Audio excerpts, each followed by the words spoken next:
साथियों, आप अवगत होंगे कि सुप्रीम कोर्ट के वरिष्ठ एडवोकेट श्री प्रशांत भूषण के द्वारा 27 जून और 29 जून को 2 ट्वीट्स किए गए, जिन पर सुप्रीम कोर्ट ने स्वतः संज्ञान लेकर न्यायालय के आपराधिक अवमानना की कार्यवाही प्रारंभ की और 14 अगस्त को उन्हें दोषित किया और अब 20 अगस्त सजा पर बहस के लिए नियत की गई है। इससे पहले भी सुप्रीम कोर्ट ने संभवतः अप्रैल महीने में कुछ विद्वान सीनियर एडवोकेट्स को न्यायालय के आपराधिक अवमानना के संबंध में स्वतः संज्ञान लेकर दोष सिद्ध करके जेल भेजने और जुर्माना कर लगाने के दंड से दंडित किया। और ऐसा भी हो रहा है, एडवोकेट्स का जो वकालत का व्यवसाय करने का मौलिक अधिकार है, उस पर भी अस्थायी रूप से प्रतिबंध लगाया जा रहा है। सुप्रीम कोर्ट ये मानते हैं कि हमें संविधान ने असीमित अधिकार दिए हैं, हम कोई भी दंड दे सकते हैं। तो इस संबंध में जो ये विद्वान एडवोकेट्स हैं और यहाँ तक कि जो उच्च न्यायालय और उच्चतम न्यायालय के सेवानिवृत्त न्यायाधीश महोदय हैं, उन सब के विचार बटे हुए हैं। कुछ लोग ये मानते हैं कि जिस प्रकार से उच्चतम न्यायालय के द्वारा ये कार्रवाइयाँ की जा रही हैं, उससे न्यायिक व्यवस्था में नागरिकों का विश्वास कम हो रहा है, जबकि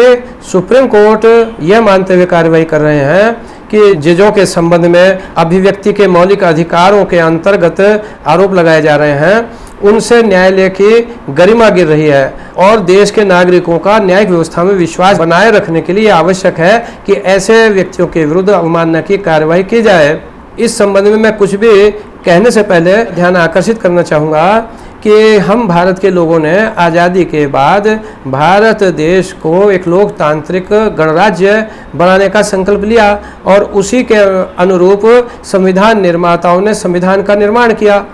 इस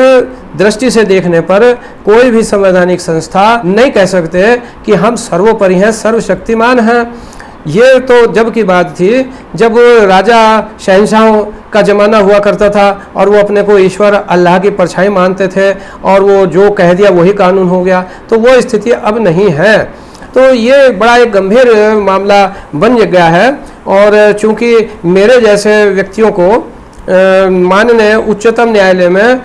कुछ भी बात कहने का अवसर नहीं है, तो मेरे मन में यह बात आई कि चूँकि हमारा लोकतांत्रिक गणराज्य है और उसमें जनमत ही, आम जन ही हमारे सुप्रीम कोर्ट भी हैं, वो सर्वोपरि सत्ता है, तो मैं क्यों ना आप आम जन को सुप्रीम कोर्ट मानते हुए अपने आर्गूमेंट, अपने तर्क वितर्क आपके समक्ष ही रखूं और फिर आप लोगों से ये निवेदन करूं कि आप अपने निर्णय से अवगत कराएं। तो अब मैं अपनी बात प्रारंभ करता हूं, लेकिन उससे पहले मैं एक और निवेदन आप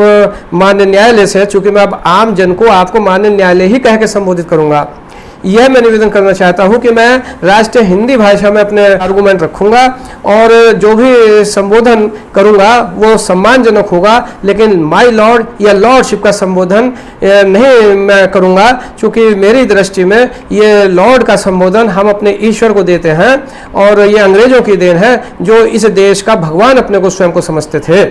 तो मैं सबसे पहले जो आर्गूमेंट्स हैं वो इस बिंदु पर करना चाहता हूं कि 20 अगस्त दंड पर बहस करने के लिए नियत की गई है। अब दंड क्या दिया जाए, इस पर जो बहस किए जाने से पहले ही माननीय न्यायालय का जो यह विचार है कि हमें कोई भी दंड देने का अधिकार है, संविधान ने हमें असीमित अधिकार दिए हैं, इस पर मेरा यह निवेदन है कि ऐसा नहीं है।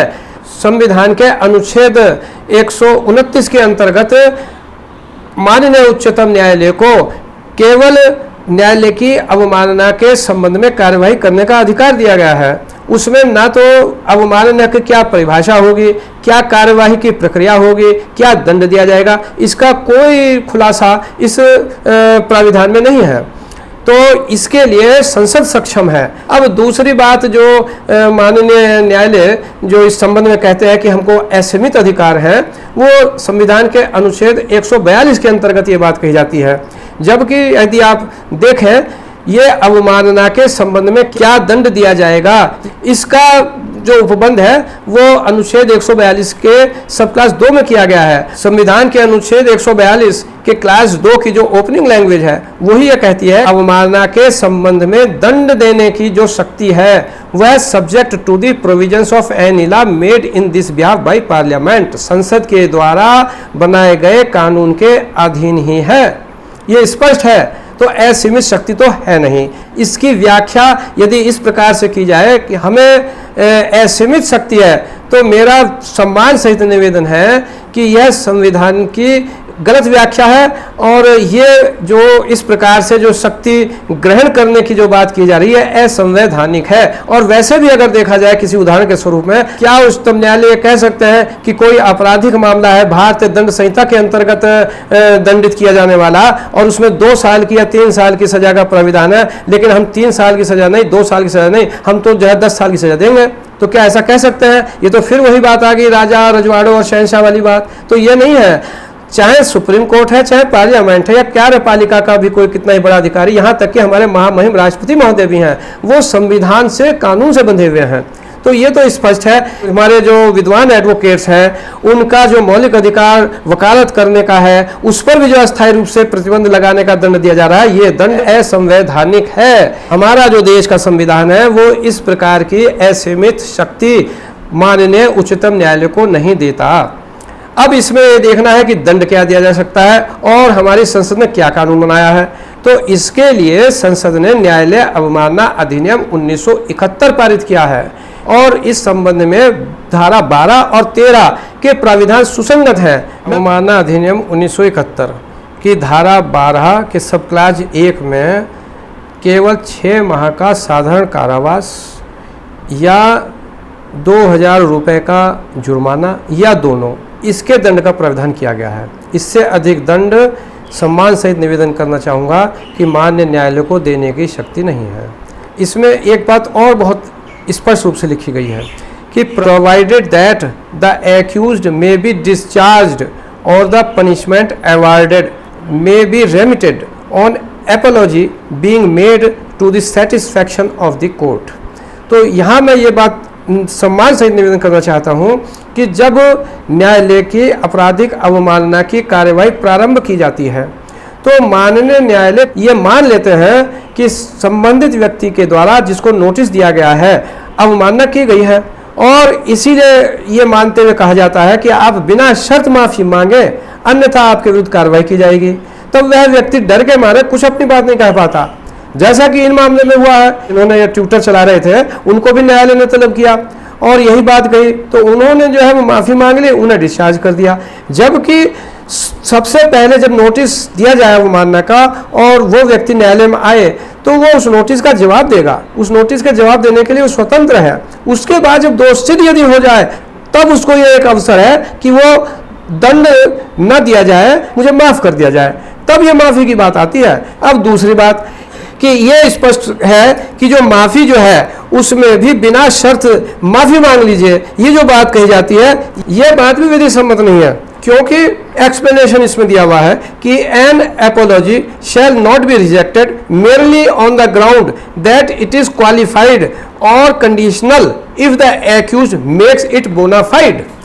तो यहीं पर ही आप जैसा इस पर ध्यान आकृष्ट करें, विद्वान एडवोकेट्स हैं उन सब का ये मानना है कि माननीय न्यायालय की मर्यादा से ही हमारी मर्यादा है, उनके अस्तित्व से ही हमारा अस्तित्व है। यदि न्यायिक व्यवस्था का जो विश्वास है वो हमारे देश के नागरिकों में कम होता है तो उसका सीधा अर्थ है कि देश का नागरिक हम एडवोकेट्स पर भी विश्वास नहीं करता। दूसरी चीज एक और समझनी चाहिए जो मैं सम्मान से कहना चाहूंगा कि देश का हमारा जो विद्वान एडवोकेट्स है यही सबसे पहले नागरिकों के संपर्क में आता है, इसीलिए वो गार्जियन ऑफ द सोसाइटी कहा जाता है, और उसकी जो व्यथा है या उसके मन में जो चल रहा है उसे मुखर होकर कहने का उसको अधिकार प्राप्त है। इसी के लिए वो जनहित याचिका दायर करता है और न्यायालय का जो हमारा जो कार्यवाही या उसमें जो कुछ भी निर्णय होते हैं वो ऐसे होने चाहिए कि न्याय हुआ है ये दिखाई भी देना चाहिए। लेकिन यदि किसी देश के नागरिक को या हमारे किसी विद्वान एडवोकेट्स के क्लाइंट को ये भी महसूस होता है कि भाई मेरे साथ न्याय नहीं हुआ, तो ये सबसे पहले हमारा विद्वान एडवोकेट्स ही है कि वो उनको समझाता है कि नहीं तुम गलत समझ रहे हो, न्यायालय में संपूर्ण न्याय क्या है, कहीं ऐसा नहीं है कि तुम्हारे साथ अन्याय नहीं हुआ, भले ही तुम्हारे जो मनमाफी किसमें निर्णय नहीं हुआ है। तो हमारा एडवोकेट्स जो है वो तो न्यायालय की गरिमा को बढ़ाता है देश के नागरिकों के समक्ष।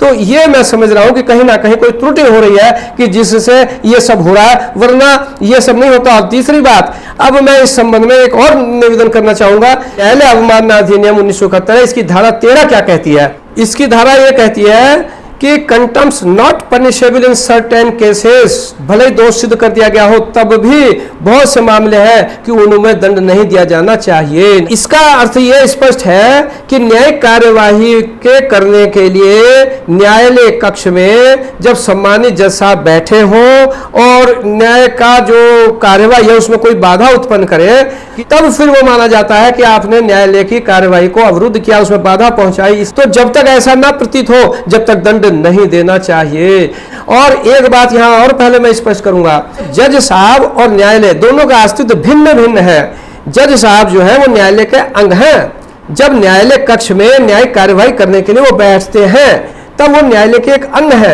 उनको न्यायालय कह के संबोधित किया जाता है। और हमारे जो विद्वान एडवोकेट है वो किसी भी पक्षकार के हो वो भी न्यायालय के अंग है, जैसा कि उच्चतम न्यायालय भी इस चीज को मानता है। इसके अलावा एक बात और स्पष्ट है कि आप जो है न्यायालय की अवमानना अधिनियम 1971 की धारा 16 में स्पष्ट कहा गया है कि जज साहब या मजिस्ट्रेट वो भी अपने न्यायालय की अवमानना कर सकते हैं। तो इससे स्पष्ट है कि एडवोकेट्स ही नहीं, जज साहब भी अवमानना कर सकते हैं। तो न्यायालय का अस्तित्व भिन्न है जज साहब से। ये नहीं कहा जा सकता कि अगर जज साहब के संबंध में कोई बात कही गई तो न्यायालय पर आरोप लगा दिया गया या उसको कलंकित कर दिया गया। तो एक तो यहाँ पर जो ये विचार है कि जज ही न्यायालय है, ये गलत है। अब मैं अपनी बातों के समर्थन में माननीय उच्चतम न्यायालय के द्वारा दिए गए कुछ रूलिंग्स का उल्लेख करना चाहूंगा। दयाशंकर सिंह बनाम high court Allahabad, AIR 1987, supreme court, page 1469, उसमें उन्होंने जो न्यायालय के जज है, मजिस्ट्रेट हैं, उनके संबंध में न्यायालय के अंदर का न्यायिक कार्य करते हुए और न्यायालय से बाहर व्यक्तिगत रूप से जब वो अपना आचरण कर रहे हैं, समाज में घूम फिर रहे हैं, जो भी कुछ कर रहे हैं, उसमें उन्होंने ये कहा है माननीय उच्चतम न्यायालय ने कि डबल स्टैंडर्ड नहीं हो सकता, दो स्टैंडर्ड नहीं रखने चाहिए। ईमानदारी, निष्पक्षता और जो उनका जो चरित्र है वो निष्ठावान इस तरह का दिखाई देना चाहिए। अगर इस तरह का नहीं दिखाई देगा तो उचित नहीं है, वो न्यायिक अफसर रहने लायक नहीं है। और जज साहब को न्यायालय के बाहर समाज में जो भी आचरण करे उसमें भी कोई किसी को कोई इस प्रकार से प्रतिकूल आभास न हो कि जज साहब जो है किसी विशेष व्यक्ति, समुदाय, राजनीतिक पार्टी से उनका कोई हित हो गया है। और अगर इस तरह से कुछ महसूस होता है किसी को तो फिर वो अभिव्यक्ति की स्वतंत्रता जो मौलिक अधिकार दिए है स्वतंत्र टिप्पणी करने के लिए। अगर ये टिप्पणी गलत है तो जज साहब कार्रवाई करने के लिए स्वतंत्र है, लेकिन न्यायालय की अवमानना का मामला इसमें नहीं बनता है। जैसे कि किसी विधायक के, सांसद के चरित्र के संबंध में प्रतिकूल टिप्पणी की जाए, मंत्री के संबंध में की जाए, तो उससे यह नहीं माना जा सकता विधायिका की अवमानना हो गई, संसद की अवमानना हो गई, विधानसभा की अवमानना हो गई। इसी प्रकार से जज साहिबान के चरित्र, उनके आचरण के संबंध में यदि कोई प्रतिकूल टिप्पणी की जाए तो उसका अर्थ यह नहीं होता है कि न्यायालय के संबंध में कोई प्रतिकूल बात कही गई है, उससे न्यायालय की गरिमा कम हुई है। इसका सबसे अच्छा उदाहरण हमें मिलता है कि जब वर्ष 2010 में माननीय उच्चतम न्यायालय में जस्टिस मार्कंडेय जी काटजू और जस्टिस ज्ञान सुधा मिश्रा जी की बेंच इलाहाबाद उच्च न्यायालय के किसी मामले को सुन रही थी, तब उनके द्वारा जो निर्णय दिया गया उस मामले में, उसमें इलाहाबाद हाई कोर्ट के कुछ जजों के संबंध में गंभीर प्रतिकूल टिप्पणी की गई। यहाँ तक उन्होंने लिखा कि इलाहाबाद हाई कोर्ट में कुछ जजों के परिचित और संबंधी वकालत करते हैं, वो कुछ ही समय में अच्छा पैसा कमा लेते हैं, जबकि और जो एडवोकेट्स हैं वो संघर्ष करते रहते हैं। तो इस प्रकार से जो टिप्पणी की गई उससे इलाहाबाद उच्च न्यायालय जो है वो ये महसूस करने लगा कि इससे हमारे न्यायालय की छवि धूमिल हुई है और उन्होंने अपने रजिस्ट्रार जनरल साहब को निर्देशित करके इस टिप्पणियों को ख़त्म कराने के लिए कार्रवाई करने का निर्देश दिया, जिसमें सीनियर एडवोकेट तत्समय के विद्वान श्री पी राव साहब को नियुक्त किया गया और उनके द्वारा जब इसमें कार्रवाई की गई तो न्यायालय ने ये स्पष्ट किया कि इलाहाबाद उच्च न्यायालय में अच्छे जज भी हैं, ऐसा नहीं है कि वहाँ सब खराब ही जज है, तो न्यायालय पर कोई टिप्पणी नहीं है। लेकिन फिर एडवोकेट पी राव साहब ने ये कहा इस देश के नागरिकों के संबंध में कि इस देश का नागरिक जो है वो गांव के परिवेश से आता है, वो इतना पढ़ा लिखा कह लीजिए आप उसको, या परिष्कृत नहीं है कि जो इसका भेद कर सके कि जजों के संबंध में टिप्पणी है और न्यायालय के संबंध में नहीं है। इससे तो पूरे उच्च न्यायालय की छवि जो है वो धूमिल हो गई है। तो उस पर हमारे जो बेंच थे तत्समय सुप्रीम कोर्ट के, उन्होंने बहुत ही अच्छी एक बात कही। उन्होंने कहा कि हमारे देश का नागरिक जो है बहुत जागरूक है, उसे आप मूर्ख मत समझिए। Do not think people of India are fools, the bench observe while dismissing the application. तो वो निरस्त कर दिया। अब इन सब चीज़ों को दृष्टिगत रखते हुए एक बात और स्पष्ट होनी चाहिए कि या तो हमारे जो न्यायपालिका है उन्हें स्वयं आत्मचिंतन करना चाहिए, या फिर कोई ऐसी व्यवस्था बननी चाहिए कि यदि कोई इस प्रकार की जजों के संबंध में बात महसूस होती है कि जिसका असर हमारे न्यायिक व्यवस्था पर पड़ रहा है, तो फिर क्या कार्रवाई की जाए। क्योंकि पटना हाई कोर्ट ने पिछले वर्ष जो कुछ वहाँ किया उससे और ही ये गंभीर स्थिति पैदा हो गई। वर्ष 2019 में जो पटना हाई कोर्ट के माननीय मुख्य न्यायाधीश महोदय से ठीक निम्नतर पंक्ति के जो जस्टिस राकेश कुमार जी थे, उनके द्वारा एक मामले में सुनवाई करते समय ऐसा महसूस किया गया कि अवर न्यायालय के कुछ एडीजे जो महोदय हैं उनका आचरण सही नहीं है। तो उन्होंने इस संबंध में सीबीआई जांच के निर्देश दिए उन्होंने, और इस तरह से भी लिख दिया कि संभवतया वो उच्च न्यायालय के जजों को भी इस प्रकार से अपना जो है भ्रमित करते हैं या उनको घूस वगैरह देते हैं। तो ये बात जब उन्होंने अपने निर्णय में लिखी तो बहुत ही ज़्यादा इस पर पटना हाई कोर्ट में रोष हुआ, और तुरंत आप ये देखिए कि इसकी जांच या इसमें क्या सत्यता है इसकी जानकारी करने का कोई प्रयास नहीं किया गया, बल्कि जस्टिस राकेश कुमार को एक प्रकार से सस्पेंड कर दिया, समस्त केसेस की सुनवाई करने से उनको रोक दिया गया। तो ये जो स्थिति है ये स्थिति सही नहीं है, ये गंभीर स्थिति है। इन्हीं सब चीज़ों से न्यायपालिका की गरिमा गिरती है और न्यायिक व्यवस्था में देश के नागरिकों का विश्वास कम होता है। तो कोई ना कोई व्यवस्था तो बननी चाहिए। अब मैं आप लोगों का ध्यान अवमानना के मामलों में संज्ञान लेने के विधिक प्राविधानों की ओर आकर्षित करना चाहूँगा। संविधान में कोई प्राविधान नहीं किया गया है कि अवमानना का संज्ञान माननीय उच्चतम न्यायालय या उच्च न्यायालय के द्वारा किस प्रकार से लिया जाएगा। इसलिए इस संबंध में न्यायालय अवमानना अधिनियम 1971 में जो प्राविधान है वही सुसंगत है। धारा 14 में माननीय उच्चतम न्यायालय या उच्च न्यायालय को उनकी प्रेजेंस में यदि कोई अवमानना की कार्यवाही या आचरण या कोई अभिव्यक्ति करता है तब संज्ञान ले सकते हैं। तब फिर जिस व्यक्ति के विरुद्ध ऐसा संज्ञान लिया जाता है उसका यह अधिकार है कि वह लिखित या मौखिक रूप से निवेदन कर सकता है कि मेरा ये जो मामला है यह किसी अन्य न्यायालय को स्थानांतरित कर दिया जाए। अब दूसरी जो स्थिति है कि यदि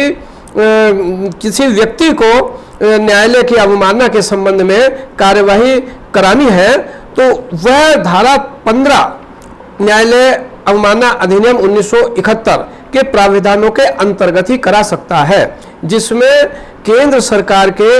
विद्वान अटॉर्नी जनरल सॉलिसिटर जनरल साहब के माध्यम से या राज्य के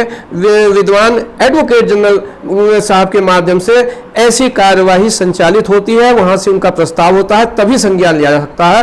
केवल इस संबंध में एक प्रक्रिया और है कि उच्चतम न्यायालय के द्वारा कोई मोशन होना चाहिए, प्रस्ताव होना चाहिए अवमानना के संबंध में कि अमुक व्यक्ति ने न्यायालय की अवमानना करी है, तो वह जो प्रस्ताव होगा वो सुप्रीम कोर्ट का होगा, किसी एक विशेष जज साहब का नहीं हो सकता। अब हमारा जो संविधान है वह विधि के समक्ष समानता का मौलिक अधिकार समस्त नागरिकों को देता है। अनुच्छेद 14 में इस संबंध में प्रावधान किए गए हैं। इस संदर्भ में मैं यह भी ध्यान आकर्षित करना चाहूंगा कि हमारा उच्चतम न्यायालय जनमत को देखते हुए, क्योंकि जनमत की अभिव्यक्ति सर्वोपरि है, बहुत सारे ऐसे अवमानना के मामले हैं जिनमें स्पष्ट रूप से दिखाई देता है कि उच्चतम न्यायालय की अथॉरिटी को चुनौती दी गई है, उनके आदेश का अनुपालन नहीं किया गया है। उसके बावजूद भी सिविल या आपराधिक किसी भी प्रकार के न्यायालय की अवमानना की कार्यवाही माननीय उच्चतम न्यायालय द्वारा नहीं की गई है। जैसा कि सबरीमाला मंदिर के मामले में आपने देखा होगा, जो दिल्ली में संत रविदास जी की मूर्ति को हटाने का मामला था, जिसमें सारे देश में काफ़ी आंदोलन हुए, हिंसा हुई, और इसी प्रकार से SC ST एक्ट में जो निर्देश दिए गए थे माननीय उच्चतम न्यायालय के द्वारा कि तुरंत FIR नहीं करनी चाहिए, तो ये सारे चीज़ें जब हुई तो काफ़ी आंदोलन हुए, और उसके बाद जनमत का जो मंतव्य था उसको देखते हुए माननीय उच्चतम न्यायालय ने अपनी कार्यवाही सुनिश्चित करी, आगे कोई न्यायालय की अवमानना की कार्यवाही नहीं करी।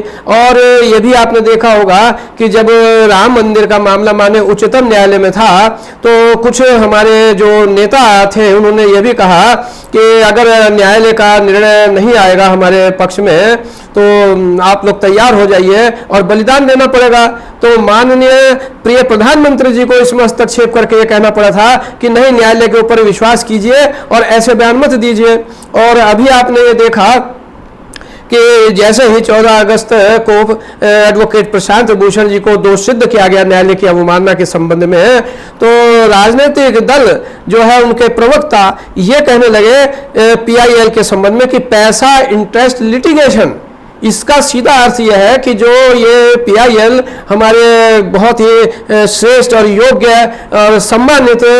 जस्टिस श्री PN भगवती जी ने संभवतः 1980 के दशक में ये PIL योजित करने का जो एक अधिकार दिया था